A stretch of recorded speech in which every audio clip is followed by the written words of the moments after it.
Assalamualaikum warahmatullahi wabarakatuh. Bismillahirrahmanirrahim. Alhamdulillahirrahmanirrahim. Allahumma sholli ala sayyidina Muhammad wa ala sayyidina Muhammad. Amma ba'du. Yang terhormat Bapak dan Ibu dosen mata kuliah Ekonomi Kreatif Program Magister Pendidikan Ekonomi Universitas Nusantara PGRI Kediri. Kami dari kelompok 4 akan mempresentasikan review jurnal riset berjudul Analisis Perkembangan Industri Kreatif di Indonesia.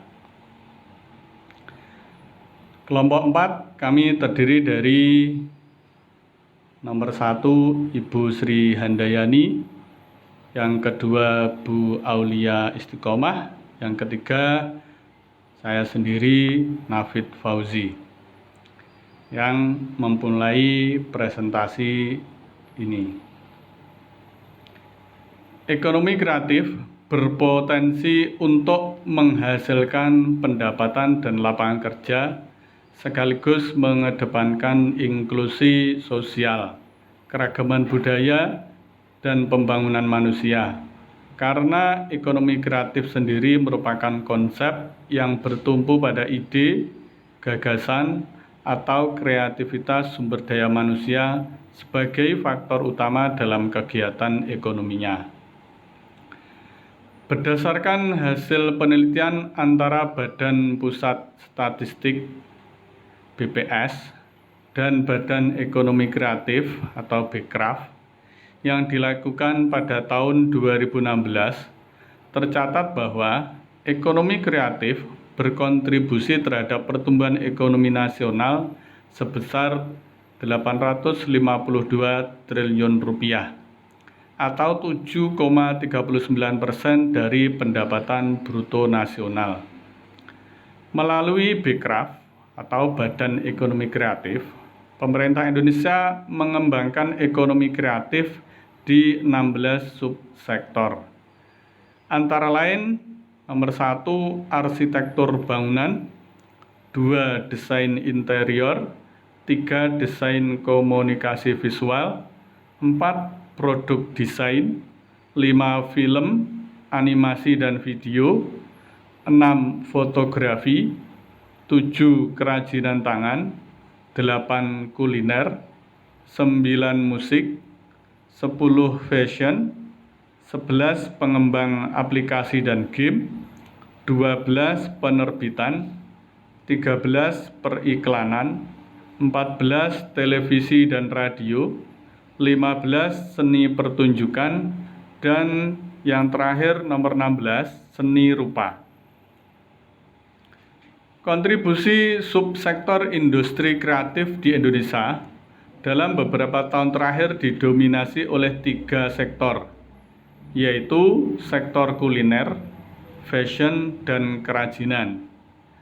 Selain ketiga subsektor tersebut, kontribusinya masih rendah, dan subsektor yang menggunakan inovasi tinggi seperti pengembang aplikasi dan game, film, animasi dan video, fotografi, dan lain-lain belum dimaksimalkan dengan baik.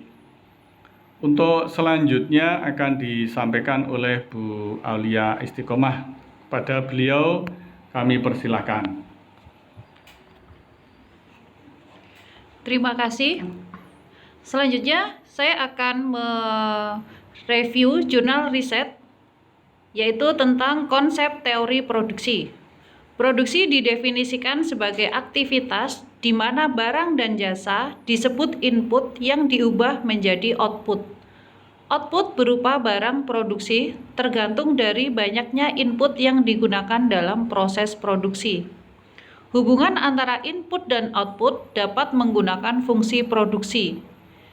Teori pertumbuhan neoklasik dengan fungsi produksi dikembangkan oleh Solow.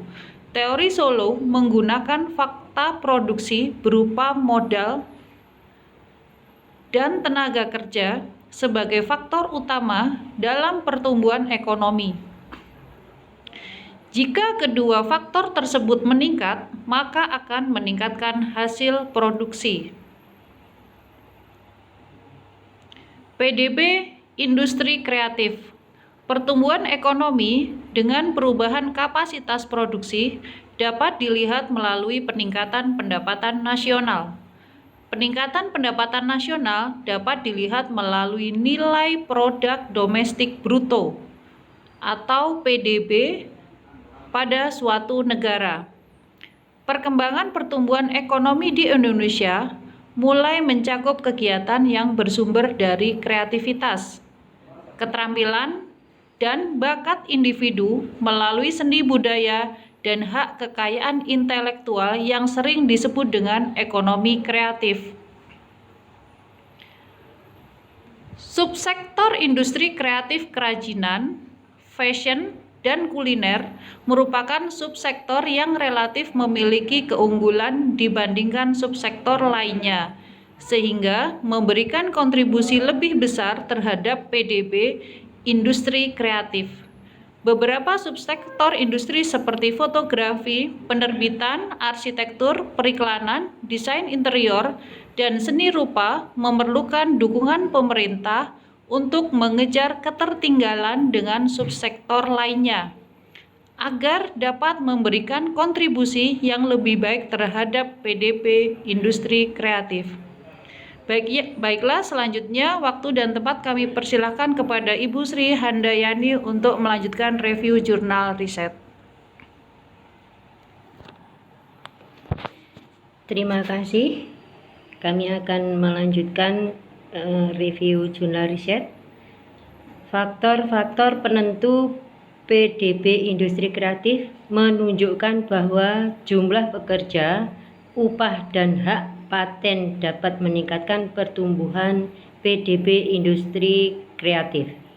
Sektor vokasi industri kreatif yang menjadi proksi kebijakan sektor pendidikan dan industri kreatif dapat menjadikan nilai PDB industri kreatif Indonesia di masa mendatang semakin tinggi.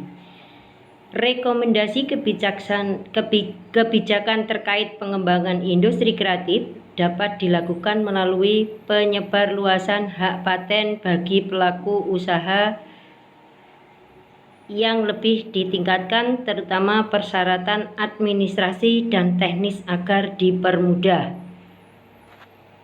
Kebijakan pemerintah di bidang ekonomi kreatif juga perlu ditingkatkan, terutama terkait kebijakan akses pembiayaan sektor industri kreatif yang terbukti mampu membuat nilai PDB industri kreatif semakin tinggi. Demikian presentasi dari kelompok 4. Ada kurang lebihnya kami mohon maaf. Wassalamualaikum warahmatullahi wabarakatuh.